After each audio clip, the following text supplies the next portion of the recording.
नमस्कार, मेरा नाम आलोक है। आप लाइव स्टीज देख रहे हैं। हमारे साथ नेत्र रोग विशेषज्ञ डॉक्टर सुनील हैं, पॉलिटिकल एनालिस्ट भी हैं और पहले जेडीयू में भी रहे हैं।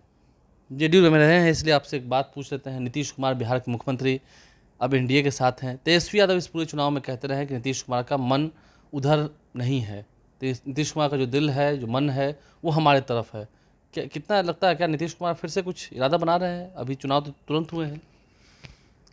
देखिए, नीतीश जी का कद राजनीतिक रूप से जो उनका इम्प्रेशन जो हाशिए पर जा रहा था, उनका कद काफ़ी बढ़ा है, क्योंकि सरकार के एक महत्वपूर्ण बैसाखी है वो, और उनको अच्छे खासे सीट आए हैं। अब ये सीट उनको भाजपा के कारण आया या भाजपा को उतनी सीटें इसके कारण आया, इसका कोई अलग अलग विश्लेषण नहीं हो सकता है, क्योंकि ये गठबंधन में चुनाव लड़े थे। और हमेशा से पूरे चुनाव में तेजस्वी और आरजेडी के बड़े नेता नीतीश जी के लिए बहुत आक्रामक नहीं रहे। हालांकि नीतीश जी आक्रामक रहे लालू परिवार के लिए, लेकिन ये आक्रामक नहीं रहे।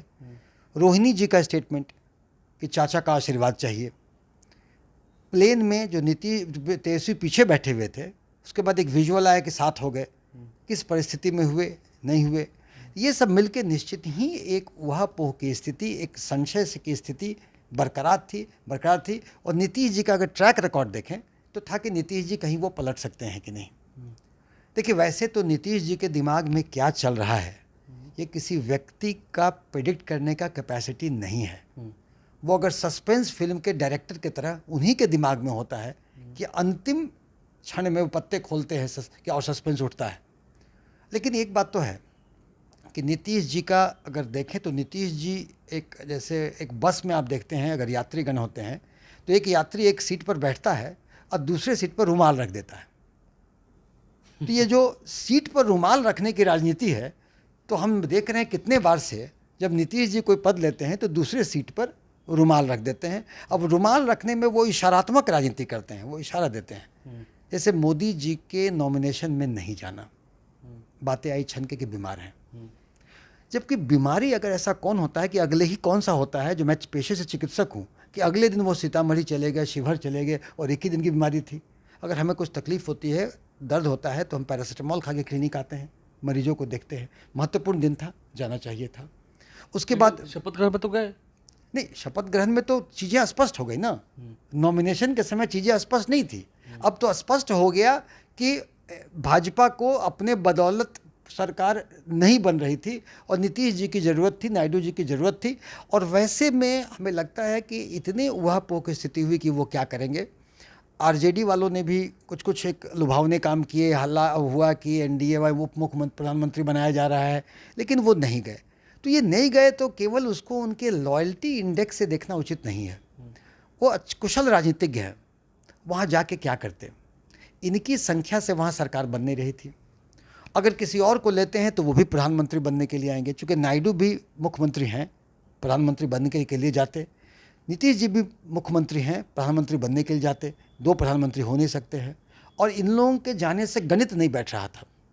और ऐसे में आज के समय में नीतीश जी एक कुशल राजनीतिज्ञ की तरह एनडीए में हैं। ये केवल उनकी लॉयल्टी इंडेक्स नहीं, उनकी मजबूरी भी समझी जाए। आगे क्या करेंगे, मैंने फिर कहा, नीतीश जी सस्पेंस फिल्म के डायरेक्टर हैं, इशारात्मक राजनीति करने के माहिर हैं। और इशारात्मक राजनीति करने में रोहिणी आचार्य का स्टेटमेंट कि चाचा हैं, आशीर्वाद देंगे। आरजेडी वालों का सॉफ्ट होना, आरजेडी वाले क्यों सॉफ्ट हैं? देखिए, आरजेडी वालों को इन केन प्रकारेण सत्ता में रहना है कतिपय कारणों से, तो इसके लिए वो चाहते हैं कैसे आए। लेकिन हमें लगता है कि नीतीश जी जो हैं, उनको अगर देखेंगे तो नीतीश जी पूरे विधानसभा, उन्होंने एक स्टेटमेंट बीजेपी नेताओं से करा लिया, बहुत महत्वपूर्ण था, जो उनके सपोर्ट के बदले कि 2025 में भी नेतृत्व नीतीश कुमार जी का होगा। ये उन्होंने अपने को एक अपना स्थायित्व कर लिया। तो वो मान लीजिए आकलन में वो लड़ेंगे भाजपा के साथ। अब लगता है कि यहाँ रहेंगे, बीच में जाने से फ़ायदा नहीं है, और जाने से फ़ायदा नहीं है। और मैं कह दूं कि रहेंगे साथ में, लेकिन नीतीश जी का जो जनादेश के विपरीत काम करने की आदत या फितरत बन गई है, जीत के फिर क्या करेंगे ये फिर नहीं पता। जीत के फिर उधर चले जाएं कि यहाँ रहेंगे, नहीं पता। लेकिन हाँ, अब नॉर्मल ह्यूमन साइकोलॉजी से वो एनडीए के साथ चुनाव लड़ेंगे और संभवतः सरकार बननी चाहिए। सरकार बनने के बाद वो कहाँ जाते हैं, जनादेश के विपरीत काम करते हैं कि जनादेश के साथ रहते हैं, ये तो समय बताएगा। इसमें बताएगा। डॉक्टर सुनील हमारे साथ है। क्या कुछ उन्होंने कहा है, क्या कुछ उन्होंने समझाने की कोशिश की है नीतीश कुमार को लेकर, आपने इस वीडियो में देखा है। आप लाइव के साथ बने रहें, हमारे चैनल को सब्सक्राइब कर लें, साथ साथ फेसबुक पेज भी लाइक करें। धन्यवाद।